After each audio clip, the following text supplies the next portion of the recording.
దేవుని సేవకులుగా, దేవుని పిల్లలుగా ఆయన మనసులోని సంగతులు ఆయన పిల్లలైనటువంటి మీకు తెలియాలని ఈ మహాజ్ఞాన గ్రంథమైనటువంటి బైబిల్ని మన చేతికిచ్చాడు. లోకానికి ఆయన తత్వాన్ని బోధించమన్నాడు. అయితే వాటిని కొన్ని వివాదాస్పదమైనటువంటి మాటలుగా పెట్టి ఇవి చెప్పుకోకూడదు, ఇవి చెప్పుకుంటే గొడవలు వచ్చేస్తాయి అనేటువంటి పరిస్థితి ఏర్పడింది. దేవుని గురించి చెప్పుకోవటం మనిషికి గొడవ ఎందుకు వస్తుందండి? దేవుడి కోసం చెప్తే గొడవ ఎందుకు వస్తుంది?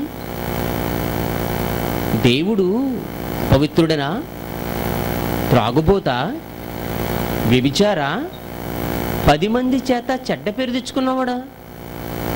ఆయన గురించి ఉన్నది ఉన్నట్టుగా చెప్పడానికి ఎందుకు గొడవ పెట్టాలి? మీకు నచ్చదా ఆయనంటే? పడదా ఆయనకి? మీకు ఏమైనా గొడవలు ఉన్నాయా?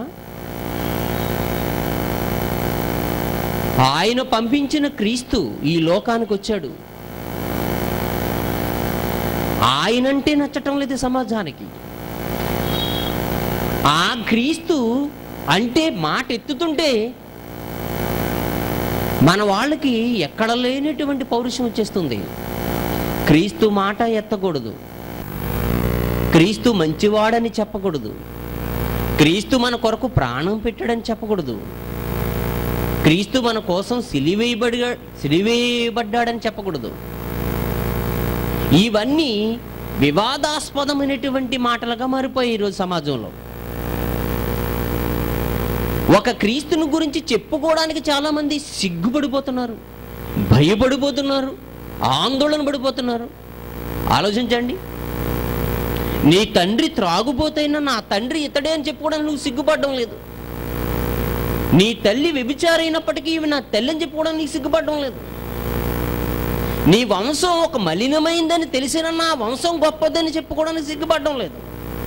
కానీ ఈ లోకానికి వచ్చిన ప్రజల కొరకే తన జీవితాన్ని అర్పించి తనకంటూ చూసుకుంటే వెనకాల ఒక భవిష్యత్తు లేకుండా ఈ లోకంలో బ్రతికిన ఒక మహానుభావుడు, పవిత్రుడు, నింద వేద్దామనుకున్న న్యాయపు కోర్టులో ఆయన మీద వేసిన నింద నెగ్గకుండా న్యాయాధిపతి చేత ఇతని యందు నాకు ఏ నేరం కనబడడం లేదని అనిపించుకున్న ఒక మంచి పరిశుద్ధుడు, నీతిమంతుడు, యథార్థపరుడు, నిష్కళంకుడు, ఆయన గురించి చెప్పుకోవడం వివాదమా? ఆయన గురించి మాట్లాడడం అవమానమా? ఏమిటి ఆలోచించండి. భారతదేశాన్ని హస్తగతం చేసుకోమని క్రైస్తవ్యానికి క్రీస్తు పిలుపునివ్వలేదు. భారతదేశ గద్దెనెక్కమని యేసుక్రీస్తు వారు బోధించలేదు. ఆయనకి రాజ్యాధికారం ఇవ్వడానికి ప్రజలందరూ ఆనాడు అనుకున్నప్పటికీ ఈ రాజ్యం నాకు వద్దని తిరస్కరించినటువంటి త్యాగశీలైన ఆయన ఒక రాజకీయ పార్టీ పెట్టుకోలేదు, ప్రభుత్వం మీద తిరుగుబాటు చేయించలేదు, ధర్నాలు చేసి హక్కులు సాధించాలనుకోలేదు, పోరాటాలు చేసి తను అనుకున్నది సాధించాలనుకోలేదు. ప్రభుత్వానికి కట్టవలసిన శిస్తు న్యాయబద్ధంగా కట్టాలా వద్దా అని అడిగితే కైసరిది కైసరికి ఇవ్వండి, దేవునిది దేవునికి ఇవ్వండి అని చెప్పిన గొప్ప న్యాయవంతుడు ఆయన. తల్లిదండ్రులను ప్రేమించాలా వద్దా అని అడిగితే తల్లిదండ్రులను ప్రేమించకపోతే ఎలా అని, ప్రపంచానికి తల్లిదండ్రులను ఎలా ప్రేమించాలని సిలువ మీద ఉండి తన తల్లిని యోహానుకు అప్పగించినటువంటి ఒక బాధ్యతాయుతం కలిగినటువంటి ఒక కుమారుడైన, వ్యభిచారం చేసి ఏమే వసే అని పలుకుతున్న ఈ లోకంలో అమ్మా అని పిలిచినటువంటి ఒక ఆప్యాయత మూర్తి కనబడతాడు ఆయనలా. గమనించండి. ముష్టివాణ్ణి చూసినా, కుష్టివాణ్ణి చూసినా, బలహీనుని చూసినా, వ్యసనపరుని చూసినా అసహించుకుని తూలనాడే ఈ సమాజంలో హక్కును చేర్చుకుని పాపిని ప్రేమించాలి, పాపాన్ని మాత్రమే ద్వేషించాలని గొప్ప తత్వాన్ని లోకానికి నేర్పిన గొప్ప తత్వవేత్త యేసు. ఆయన కోసం చెప్పుకోవడానికి సిగ్గుపడాలి? ఆలోచించండి. ఆయన లాంటి వాడు పుట్టాడా, ఇక ముందు పుట్టబోతాడా? అలాంటి వాడిని చూసిన వాడు పుట్టాడా, ఇంకా పుడతాడా? అలాంటి వాడు చెప్పిన మాటలు చెప్తాడా, మరి ఇంకెవడైనా చెప్పడానికి పుడతాడా? నో, అలాంటి వాడు మరలా పుట్టాడు. అలాంటి వాడు ఆయన కంటే ముందు లేడు, ఆయన తర్వాత లేడు ఈ ప్రపంచంలో. మీరు ఆలోచించండి. అలాంటి మహానుభావుడు ఆయన చూస్తుంటేనే దారితో వెళ్ళిపోతున్నటువంటి ఒక పాపి సైతం కాళ్ళ మీద పడి నేను పాపినని తన పాపాలు ఒప్పుకున్నటువంటి అలాంటి శాంతమూర్తిని ఈ లోకం ఎందుకు విసర్జిస్తుంది? కారణం మనమే. ఎందుకో తెలుసా? అలాంటి యేసుని నమ్ముకున్న వారు ఎవరో తెలుసా? పాపాలు చేస్తున్నవారు.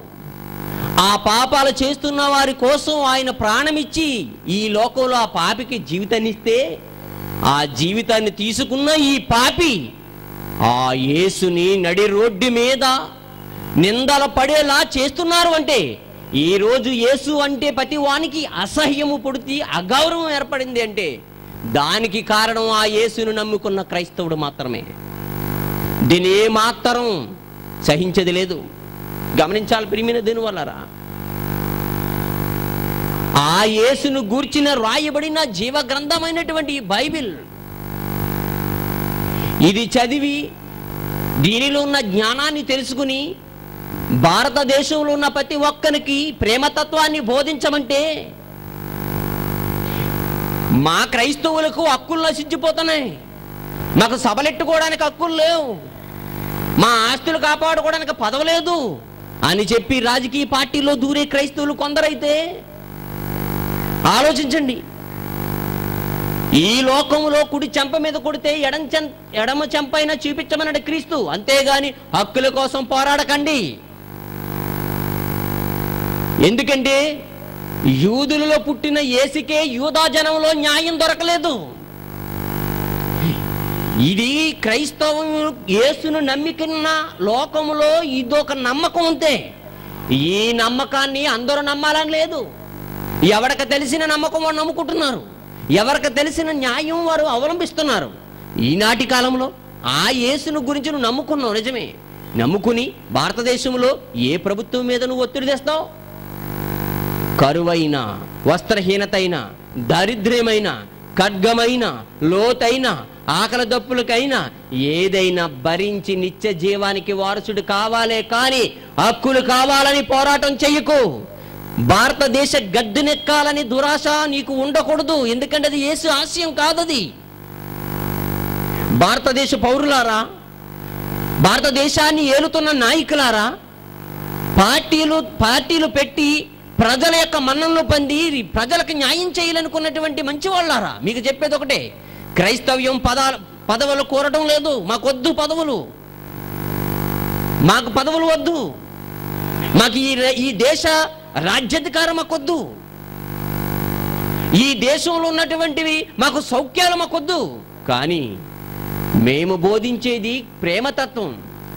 మనవాళ్ళు మైకులు పెట్టేసి నోరెత్తితే బైబిల్ మాట్లాడడం చేతగాక ఈ దేశ నమ్మకాలను, సంస్కృతి, సాంప్రదాయాలను ప్రతినిత్యం నిందిస్తూ ఉండడం వలన వారి నమ్మకాలకి డ్యామేజ్ అవుతుందని ఎరిగి బాధపడి దుఃఖపడి ఆలోచించండి, వీళ్ళని ఏదో ఒక రకంగా కూలదొయ్యాలనేటువంటి ఉద్దేశంతో బైబిల్లో తప్పులున్నాయని ఒకడు, యేసు పవిత్రుడు కాదు బైబిల్ ప్రకారంగా ఒకడు, యేసు దేవుడు కాదు అని మరొకడు, యేసు సిలువ ఎక్కలేదని ఒకడు, యేసు చచ్చిపోలేదని ఒకడు, అసలు యేసు దేవుని కుమారుడే కాదు, అసలు దేవునికి పిల్లలు ఉన్నారంటే ఆకాశం బద్దలైపోతుంది, భూమి తిరగబడిపోతుందంట. ఇటు ఈ పాటకే